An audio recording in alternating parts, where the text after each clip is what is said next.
El nervio oculomotor surge del lado interno del pedúnculo cerebral. Sus células son somáticas y forman parte del parasimpático craneal, específicamente del núcleo de Dinger-Westphal, que se encarga de formar las fibras aferentes dirigidas hacia la superficie anterior del mesencéfalo.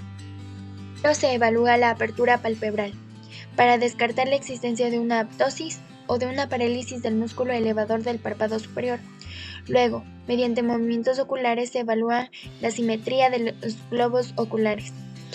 Se dirige el lápiz hacia la izquierda, hacia la derecha, de arriba hacia abajo y viceversa, y también siguiendo los 6 puntos cardinales para descartar la existencia de un estrabismo.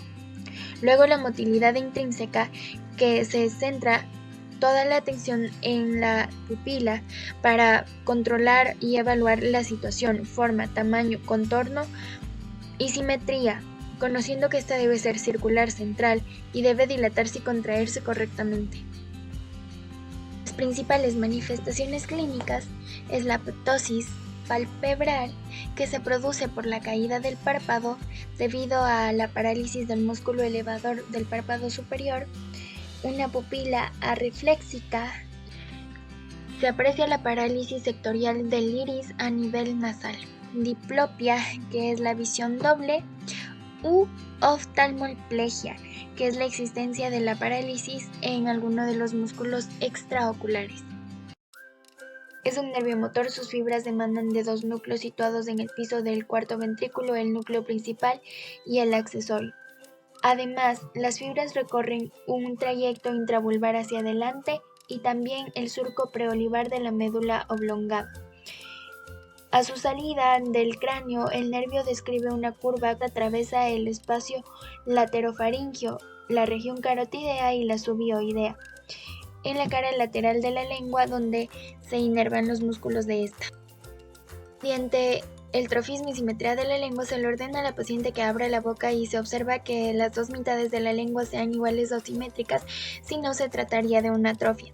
Luego se observa la posición de la lengua, donde se le ordena a la paciente que saque la lengua y se observa si la punta está en el centro o se desvía hacia un lado, de otro modo se trataría de una parálisis facial. Por último, se evalúa la fuerza muscular segmentaria, donde se le ordena a la paciente que presione la lengua hacia alguna de las mejillas. Una parálisis homolateral de los músculos de la lengua con desviación hacia un lado, paralizado cuando la lengua se protruye. Esto ocurre cuando se afecta el nervio hipogloso.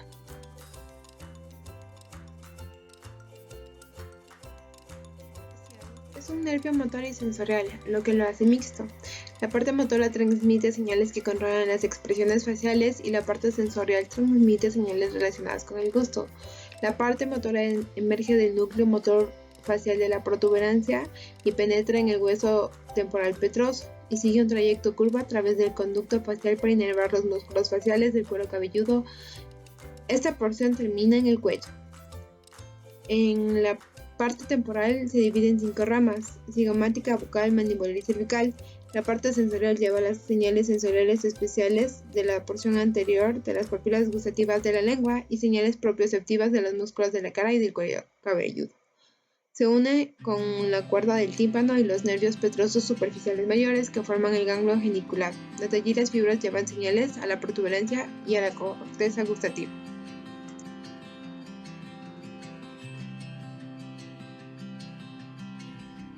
El nervio facial en su parte sensitiva utilizaremos 3 hisopos sumergidos en 3 diferentes sabores: el rojo dulce, azul salado y verde ácido. Invitaremos al paciente que saque la lengua. En la punta de la lengua le colocaremos la sustancia dulce, que es azúcar diluida, y le preguntaremos qué sabor percibe. Le pediremos que se enjague la boca para continuar con la exploración. Le pediremos que saque más la lengua para colocar el sabor salado en la cara dorsal y nuevamente le preguntaremos qué sabor percibe. Salado. Nuevamente le pedimos que se enjague la boca. Le colocamos el sabor ácido en las caras laterales de la lengua y le pedimos nuevamente que identifique el sabor. En la parte motora le pediremos a la paciente que frunza el ceño, cierre los ojos fuertemente, sonría, frunza la boca y que sople.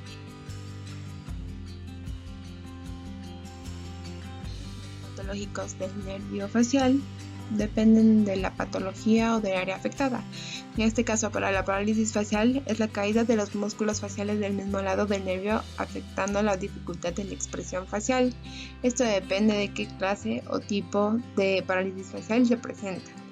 También está el dolor alrededor de la mandíbula o detrás de la oreja, aumento de la sensibilidad al sonido, disminución del gusto, cefalea y cambios en la salivación y producción de lágrimas, espasmo hemifacial, que es la contracción tónica o crónica unilateral involuntaria paroxística y repetida de los músculos inervados por el nervio facial.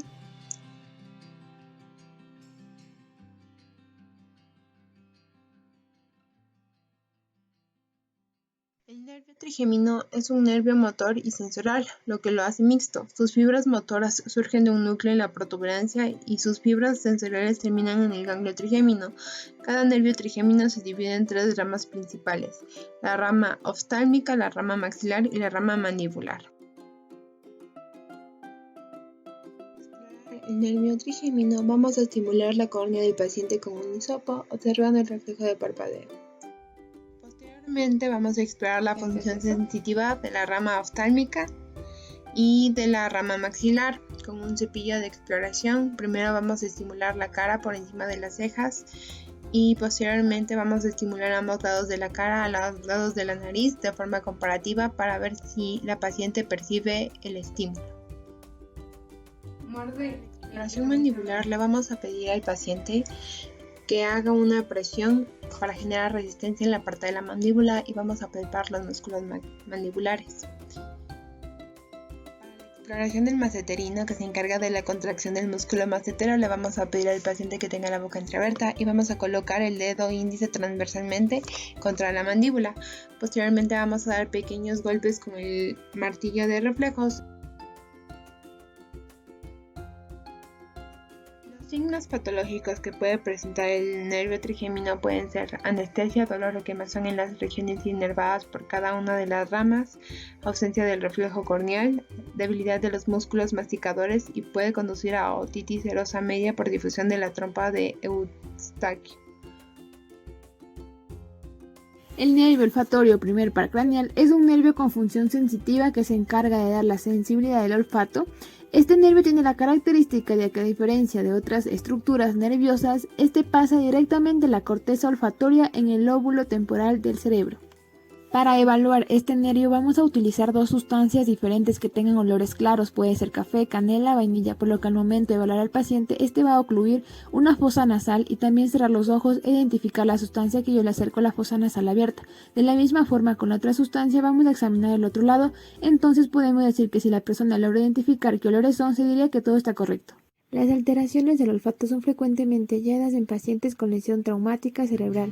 Las lesiones del nervio olfatorio pueden ser asociadas a equimosis periorbitaria, fístula del líquido cefalorraquídeo, epistasis y fractura nasal.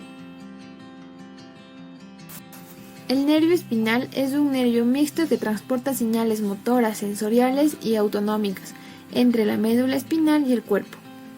Aquí podemos ver un nervio espinal. Pero en el cuerpo existen 31 pares de nervios espinales, uno a cada lado de la columna vertebral. Este es un nervio puramente motor, por lo que se va a evaluar, le pedimos al paciente que eleve ambos hombros y gire la cabeza a ambos lados, entonces en este caso podemos ver su motricidad correcta. Una lesión del espinal medular ocasiona una debilidad de la rotación de la cabeza hacia el lado sano, llamada parálisis del esternocleidomastoideo. La lesión del espinal también produce una debilidad de la elevación del hombro, llamada parálisis de la parte superior del trapecio. Sus fibras nacen de las células piramidales de la corteza cerebral. Emergen en la corona radiada y después pasan por la cápsula interna. El fascículo continúa por la base del pedúnculo mesencefálico. Al entrar al puente, este es separado en haces por las fibras prontocerebelosas transversas. En la unión con el bulbo raquídeo y la médula espinal, las fibras cruzan la línea media por la decusación de las pirámides y entran en el cordón blanco lateral que forman los fascículos corticoespinal lateral. Se exploran las regiones distales de las extremidades. Por ello se le pide a la paciente que dibuje unos triángulos sobre el cuaderno para evaluar el tracto córtico-espinal lateral, que es el implicado en la ejecución de movimientos finos, mientras que se le pide que cierre la cremallera de su chompa para evaluar el tracto córtico-espinal anterior, que se encarga de los movimientos de los músculos axiales y proximales, especialmente de las regiones y miembros superiores. Ya puede darse por dos tipos de sintomatología: una lesión en la neurona motora superior, donde se presenta espasticidad, hiperreflexia, debilidad, clonus, aumento del tono muscular, pérdida de los movimientos finos y Babinski, mientras que una lesión en la neurona motora inferior provoca una hipotonía, debilidad, ausencia de los reflejos, atrofia muscular. También hablamos de la esclerosis lateral amiotrófica cuando los pacientes tienen una sintomatología de ambos tipos, y ocasiona síntomas mixtos de relajación y atrofia junto a la espasticidad e hiperreflexia. Las neuronas del núcleo rojo descienden a través de la protuberancia y el bulbo raquídeo para entrar en la columna blanca lateral de la médula espinal. El tracto facilita la actividad de los músculos flexores e inhibe la actividad de los músculos extensores y antigravitacionales. La exploración de este tracto se logra mediante el movimiento de los músculos que se encargan de realizar movimientos extensores y flexores. Por ello se le pide a la paciente realizar los siguientes movimientos en el brazo que nos ayuden a corroborar que esté funcionando de manera adecuada el tracto nervioso. Lo de la región del núcleo rojo pueden provocar trastornos de movimiento y temblores asociados con el daño de las fibras de los sistemas de los ganglios basales y cerebelosos. Así también se producen las lesiones de la neurona motora inferior, cuyos signos clínicos incluyen parálisis severa, aumento del tono muscular, reflejos musculares profundos exagerados y rigidez. La compensación y respuesta neurológica tienen contexto en los núcleos rojos, ya que estos se remoldean y aumentan la actividad. El tracto espinotalámico tiene dos partes principales, que son el tracto espinotalámico lateral, que transmite dolor y temperatura, y el tracto espinotalámico anterior o tracto espinotalámico ventral, que transmite un tacto crudo y una presión firme. Funcionan con tres tipos de neuronas diferentes que ayudan a la parte sensitiva de cada una de ellas, y tiene una organización segmentaria de sus componentes: cervical, torácico, lumbar y sacra, que está dispuesta desde el nivel más medial hasta el nivel más lateral respectivamente.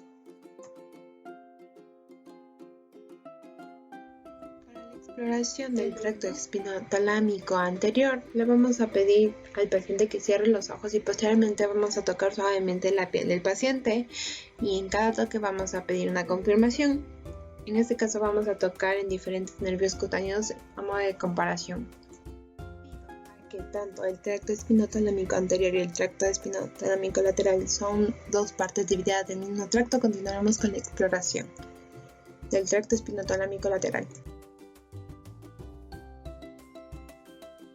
Para la exploración del tracto espinotalámico lateral, previamente colocamos la toallita roja en el microondas por 60 segundos y la toallita azul en el refrigerador por 10 minutos para diferenciar sus temperaturas.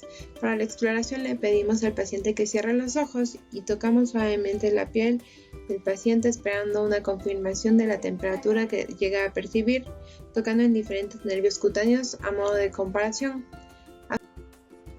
Exploración sensitiva relacionada al dolor, le pedimos al paciente que cierre los ojos y con la ayuda de un alfiler empezamos a estimular la piel por diferentes nervios cutáneos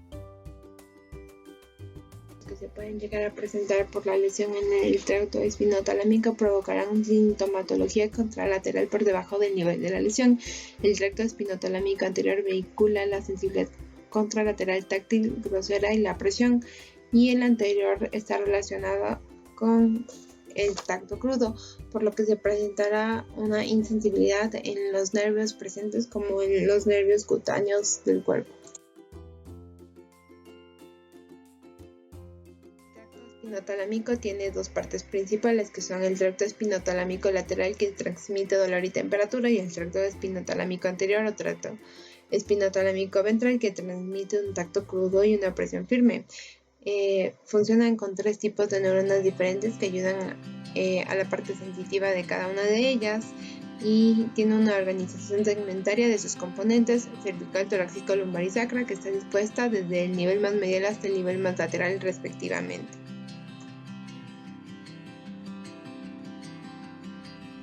Exploración del tracto espinotalámico anterior. Le vamos a pedir al paciente que cierre los ojos y posteriormente vamos a tocar suavemente la piel del paciente y en cada toque vamos a pedir una confirmación.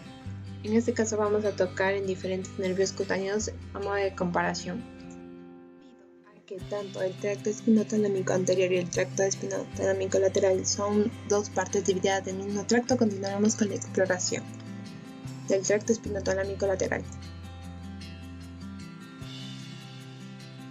Para la exploración del tracto espinotalámico lateral, previamente colocamos la toallita roja en el microondas por 60 segundos y la toallita azul en el refrigerador por 10 minutos para diferenciar sus temperaturas. Para la exploración le pedimos al paciente que cierre los ojos y tocamos suavemente la piel del paciente esperando una confirmación de la temperatura que llega a percibir, tocando en diferentes nervios cutáneos a modo de comparación. Exploración sensitiva relacionada al dolor, le pedimos al paciente que cierre los ojos y con la ayuda de un alfiler empezamos a estimular la piel por diferentes nervios cutáneos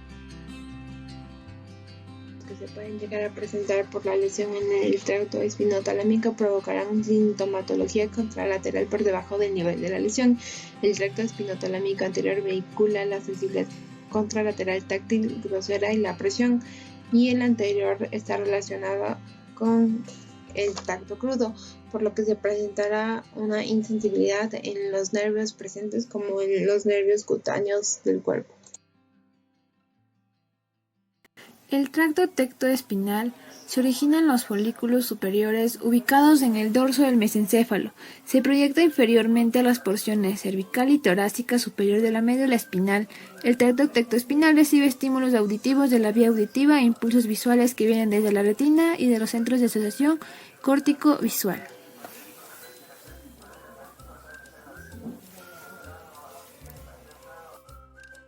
En la exploración, al momento de que ella escuche un sonido fuerte, súbito, movimiento y luces brillantes que llegan a aparecer en el campo visual, este tracto se activará, es decir, que por este motivo el tracto tectoespinal representa el vínculo crucial entre los estímulos visuales, auditivos y los movimientos musculares. Cuando se activa envía señales diferentes para activar los músculos de la cabeza, cuello y miembros superiores. Es por esto que este tracto es fundamental para una guía visual mano-ojo o auditiva oído-mano. Al recabar la información podemos percatarnos que no existen patologías en sí, pero al hablar de una respuesta a estímulos auditivos y visuales podemos encontrar algunas patologías que se relacionan como la neuritis óptica, esclerosis múltiple, sorderas, traumatismos craneales, lesiones de la médula espinal o tronco del encéfalo, neuropatías, etc. Todas las enfermedades nombradas tienen relación con este tracto, ya que el mismo se encarga de lo que es la vista y el oído. Se origina en el núcleo cuneatus, accesorio al bulbo raquídeo, que encontramos aquí. Los axones penetran el cerebelo por un pedúnculo cerebeloso inferior, aquí, terminando en la corteza del paleocerebelo como fibras musgosas. Este circuito lleva la información propioceptiva de músculos del cuello, que estarían los músculos del cuello en la parte de aquí. Este tracto es el que se encarga de la sensibilidad muscular y el movimiento, por lo que vamos a darle un golpe en lo que es el cuádriceps para ver si tiene sensibilidad. Luego se prosigue con lo que es flexionar la pierna para evaluar los movimientos, entonces podemos observar que el músculo se mueve correctamente y es decir que las observaciones son correctas. En las patologías se pueden presentar algunas que están asociadas a la sensibilidad muscular y el movimiento, como son la esclerosis lateral amiotrófica, parálisis de Bell, botulismo, parálisis periódica, entre otras más. Además, estas enfermedades van provocando poco a poco movimientos lentos y reducidos y de tal manera afectando la sensibilidad de los músculos y su movimiento.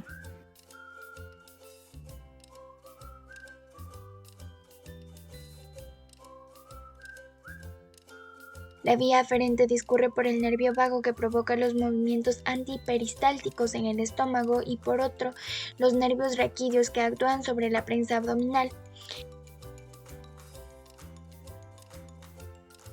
El reflejo se encarga de eliminar el intento del estímulo de la boca, produciendo la contracción espontánea y brusca del paladar blando y de las contracciones faríngeas.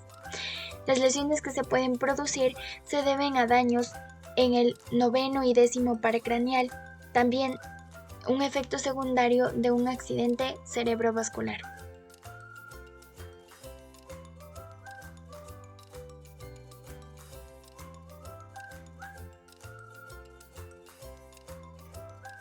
El reflejo glabelar es un reflejo de tipo patológico que permite detectar enfermedades o lesiones en el sistema nervioso.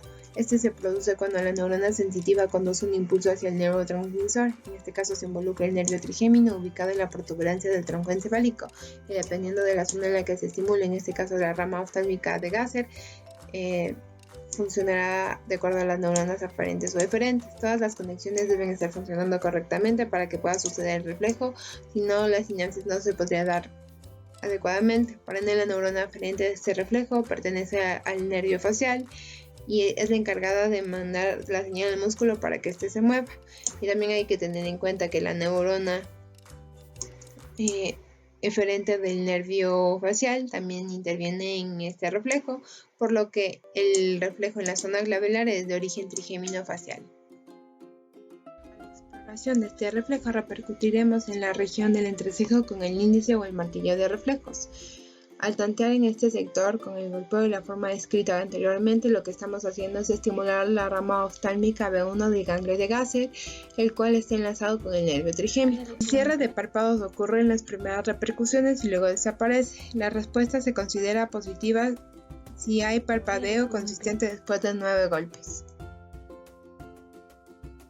Las señales patológicas. Debido a que el reflejo glabelar es un reflejo patológico que permite detectar las lesiones en el sistema nervioso, es fundamental para la protección de estiramientos exagerados de los músculos, en este caso de los músculos de los párpados. El reflejo de la zona glabelar se encarga de evitar que los párpados puedan dañarse y a su vez eso representa una protección importante para los ojos. Este examen físico permite detectar con gran exactitud si hay algún daño en la médula espinal o algún daño neurológico. Normalmente se pueden presentar casos como el Parkinson, Alzheimer u otras demencias. La contracción muscular subyacente mueve la pared abdominal y arrastra el ombligo hacia el lado estimulado. En la exploración, la respuesta normal es la contracción de los músculos abdominales que causa el desplazamiento del ombligo hacia el área contactada. Para evaluar este reflejo, vamos a tocar suavemente los 4 cuadrantes del abdomen de la paciente buscando la contracción. Se puede decir que la disminución de este reflejo puede deberse a una lesión central, obesidad o a la laxitud de los músculos esqueléticos. Su ausencia puede indicar una lesión de la médula espinal. Nandita. Yo saqué la lengua. Abre los ojos. Sigue en la vista arriba. A ver, no, otra vez. Golpear el cuádriceps y flexionar la pierna.